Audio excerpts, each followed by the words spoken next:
दास को 2 साल पूरे हो गए हैं जी। सर, संत रामपाल जी महाराज जी की शरण में आने से पहले आप किन देवी देवताओं की पूजा करते थे?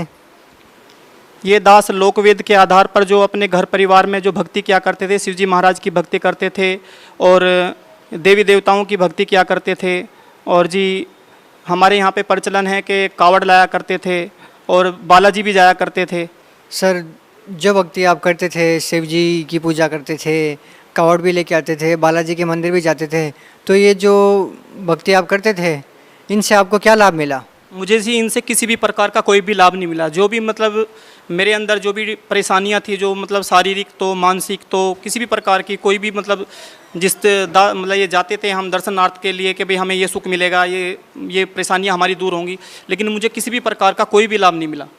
सर, संत रामपाल जी महाराज जी की शरण में कैसे आए आप?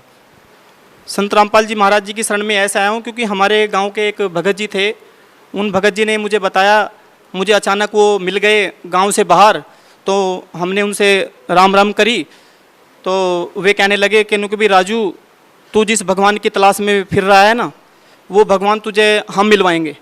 मैं कहा जी आप मिलवा दो। मैंने तो जी सब जगह मतलब जी मैं कावड़ भी ले आया हूँ, बालाजी के भी दर्शन कर लिए, शिव जी की भी भक्ति करके देख ली और ये नवरात्रों के भी व्रत करके देख लिए। मुझे तो किसी भी प्रकार का कोई भी लाभ नहीं हुआ। कृष्णपाल भगत जी ने मुझे बताया कि भाई तुम मेरे साथ चलना, जिला हिसार बरवाड़ा हरियाणा के अंदर, वहाँ पे पूर्ण संत आए हुए हैं और वो जो हैं आपको मतलब नाम दीक्षा देंगे और उनकी बताए हुए जो शास्त्र अनुकूल साधना है, जो अपने चारों वेदों में, 6 शास्त्रों में, 18 पुराणों में, और उनका जो सार है श्रीमद् भगवद गीता जी के आधार पर भक्ति बताते हैं, जो शास्त्र अनुकूल साधना है वो आपको बताएंगे और वो दीक्षा प्राप्त करने के बाद में जो है नाम मंत्र मिलेंगे, उनका आप जाप करना।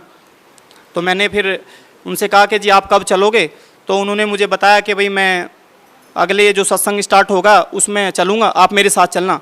तो वो मुझे वहाँ लेकर के गए और मैंने वहाँ जाके जो व्यवस्था थी, वहाँ पे इतनी अच्छी व्यवस्था थी कि सभी भक्त भाई इतने प्रेम से मतलब मिलते थे और बात करते थे कि मतलब ऐसा लगा कि भाई यही मतलब वो सच्चा ज्ञान है, यहीं पे वो सच्चा ज्ञान हो सकता है जिसके लिए मैं मतलब हरिद्वार भी गया हूँ, बालाजी भी गया हूँ, शिव जी महाराज की भी भक्ति करी, लेकिन किसी भी प्रकार का कोई भी लाभ नहीं मिला मुझे।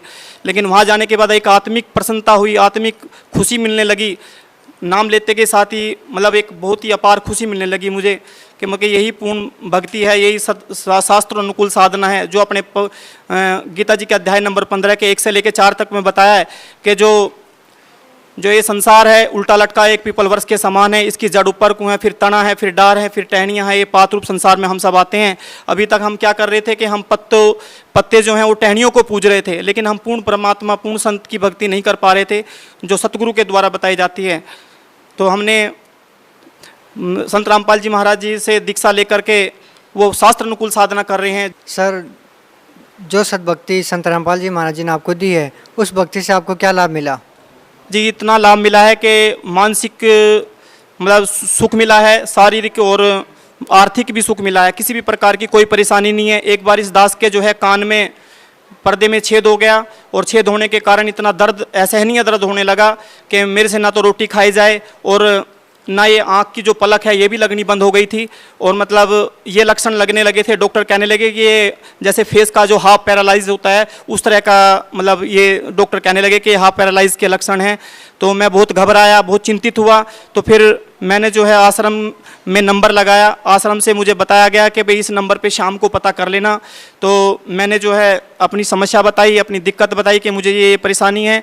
तो परमात्मा का वहाँ से संदेश मिला कि परमात्मा दया करेंगे और मैं तो तभी से ये बिल्कुल खुश हूँ और सुखी हूँ, किसी भी प्रकार की कोई दिक्कत नहीं है। आज रोटी भी सही तरीके से खा रहा हूँ और सुन भी सही तरीके से रहा हूँ, किसी भी प्रकार की कोई परेशानी नहीं है। ये बहुत बड़ा ही सुख है।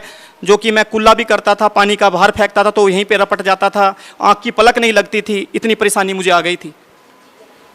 सर, जब आप सतलोक आश्रम बरवाला, जिला हिसार, हरियाणा में जाते थे तो आपको कैसा महसूस होता था? मुझे इतना इतना अच्छा महसूस होता था कि जैसे कि इतनी आत्मिक प्रसन्नता पूरे विश्व में कहीं भी नहीं है जितनी वहाँ मिली। इतनी प्रसन्नता मिली जिसकी मतलब मैं कल वो भी नहीं कर सकता, आपके साथ में वर्णन भी नहीं कर सकता। इतनी आत्मिक प्रसन्नता मिलती थी। और वहाँ पे जितने भी भक्त भाई मिलते थे सब हाथ जोड़कर विनम्र निवेदन करते थे। और वहाँ पे देसी घी का भंडारा चलता था, सदा व्रत खुले हुए हैं मालिक के, 24 घंटे वहाँ पे हर तरह की व्यवस्था थी। सर भक्त समाज को क्या संदेश देना चाहते हैं आप? मैं सभी भक्त समाज को ये संदेश देना चाहता हूँ कि भाइयों और बहनों के जो सद्भक्ति है वो संत रामपाल जी महाराज जी के पास है, क्योंकि वो संत रामपाल जी महाराज जी के चोले में परमात्मा कबीर साहिब जी स्वयं आए हुए हैं। और ये जो मनुष्य जीवन इस समय हमें प्राप्त हुआ है वो फिर बार बार नहीं मिलने वाला है। और आप अपना कल्याण कराना चाहते हैं वो तो सद्भक्ति जो है परमात्मा संत रामपाल जी महाराज जी द्वारा नाम दीक्षा लेकर के अपना कल्याण करवाओ। और सतलोक आश्रम बरवाड़ा में आए हुए हैं परमात्मा, जो कि